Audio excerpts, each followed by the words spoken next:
can I fill it? Today we are at 2,000 flushes. This is a flooded mine in Iron County. It's called Iron County because we're in an iron mine. Look at that. But this is 2,000 flushes. A lot of people have gone cliff jumping and all sorts of stuff in here. Sadly, a lot of people throw trash and other things. There's cars up along the ledges. But this is 2,000 flushes. It's kind of like a little gem of Iron County. So we've hiked down. There's a landslide, so we've had to hike down over the landslide to get to where we can get closer down to the water. Let's go over now. We are. But it's just sad that people have polluted it and thrown things in. It's a pretty neat little area. All right, so here we are. We are at the base of, oh look, there's ducks, of 2,000 flushes. And it's just sad to see the amount of pollution. There's just tires floating all around. It looks like appliances. People are just pigs and just ruin things. But look, the water is so blue, which is why they've called it 2,000 flushes. It's just the amount of, especially when you're up above. We hiked from, I can't really see it, but Betty the Beastet is right about there. So we've hiked all the way down here. And Fallon and Easton are throwing rocks. When you throw the rocks in, it makes like a plunk. Yeah. The water around it is blue. It just makes me so sad. This used to be so clean that there were fish in it. I don't know whether there's fish in it now. But even, the water's obviously been up higher before, but back in the early 1900s, this was part of the mine. And as they were digging down, they actually hit the water table and the mine filled up and has created this beautiful blue water that would be great if people didn't ruin it. There's more. There's a buoy. Just tires everywhere. There's so many tires out in here. Super sad. Such a neat area to be able to hike down to. Just kind of a little piece of Iron County history. So we are at the old Irontown ruins. This is one of the beehive kilns that are pretty cool. We've got them in a few areas, but yeah.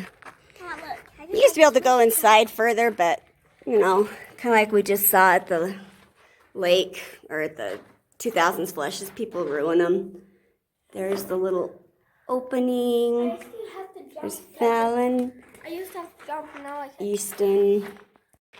So these are part, it says, Old Irontown, established 1868 by Ebenezer Hanks and others who organized the Great Western Iron Manufacturing Company.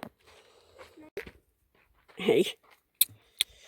The charcoal kiln was the fuel of choice. Charcoal was the fuel of choice for the ironworks of Iron City. Charcoal is created by burning and smoldering wood in an oxygen-reduced environment. Excited because they just saw some more of the, let's try not to climb on it so that it lasts for others. So this is some of the buildings that were left from the old Irontown. I'll have to go up and look at some of the signs. You guys hear the birds? We should go look at the water. It's pretty. There's an old chimney there. Those birds almost sound fake. It's another old foundation, maybe a home. I'm not really sure, but you can see the lines of the walls. Guys, why don't we walk around the trail? Okay, come on. Come on. This is a slag pit. Slag is iron ore in its natural state. During smelting, iron ore has a fluxing agent. Limestone are subject to high temperatures, causing the iron and impurities, now called slag, to separate. So this is a slag pit. This is all the impurities from when they created the Spanish arasta. Spanish ras used to grind the moldings into a horse was hitched onto this. So a horse was hitched on this. They put everything inside, and then the horse would walk around and grind it all up. Yep. And then they'll take it out and eat it. And then they would use it. Yep. Those birds. Here's a little history about the old Irontown.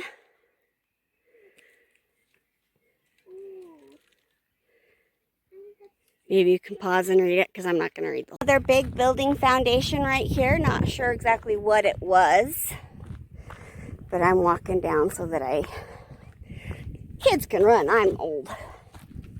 So this was the molding house. The molding house was a location where pig iron first smelted in the large furnace was further refined in the smaller puddle furnace.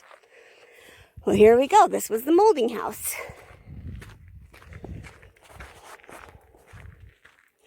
There's this really cool top right here that was the top of something. It was a forge hood. And this is just still sitting here, just kind of rotting away.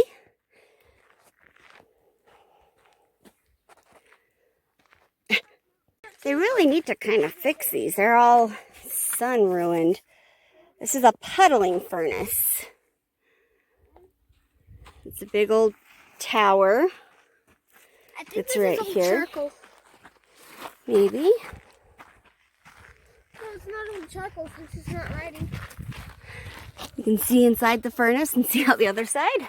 There's a hole that you can put inside. And this says Little Blast Furnace. I don't see anything. Sorry, the sun's setting. There are lots of trails and hiking spots here along the old Irontown. We're not going to have time tonight before it's dark to be able to do those trails, but we just kind of wanted to see it, some of the main buildings and main ruins that are left. But there are hiking trails all through this area. It's a really cool area. When you get further on, you'll find more of the homes and things like that.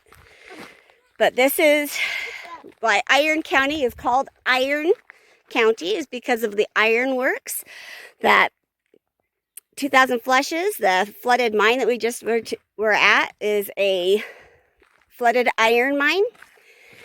And it's a forge hood. And so we're here just kind of looking at what our pioneer ancestors did in this little old ghost town called Old Irontown. It's off Highway 56 between Cedar City and Newcastle, Utah. So we're in the car. We're kind of on the other side, but this is Ebenezer Hank's house. He lived here for 8 years, 1868 to 1876. We tried to explain to our children one time that this is a house that multiple people would live in. They complain that our house is little, but this is a pretty little house. It's a pretty neat ruin to see. This is the men who started Old Irontown, and this is his home. And this is what's left of it. Being Southern Utah is not short on its beautiful sunrises and sunsets. This is our sunset tonight. I live here. So this is the little pond that's out here outside of Old Irontown. It's a private pond, but I had to stop because there's ducks. And I'm a duck fan. Ducks are my favorite animals. Look how cute they are. My favorite animal is a turtle. So there's ducks. They're kind of going away from us because we pulled up here. But a minute ago, you could hear lots of birds. Right, so that was Jillian's adventures for today. Old Irontown and a little bit of 2000 Flushes. I don't even know if there's an official name. They called it 2000 Flushes because it's so blue, like the thing you put in your toilet. This is Jillian's adventures. What do we say? Thank you. Subscribe and hit that like button. That's right. Like and subscribe. We'll take you on more hikes and areas of Iron County, Washington County, and all of southern Utah. And have an amazing day. Another beautiful picture of the sunset before we go. I just love the colors. So this is some of the iron mines that are left up in the leftovers in the hills. Some of these are very old. There's still mines, some of it in the area, but yeah, there's what a lot of Iron County out west of Cedar City looks like with all of these old iron mines.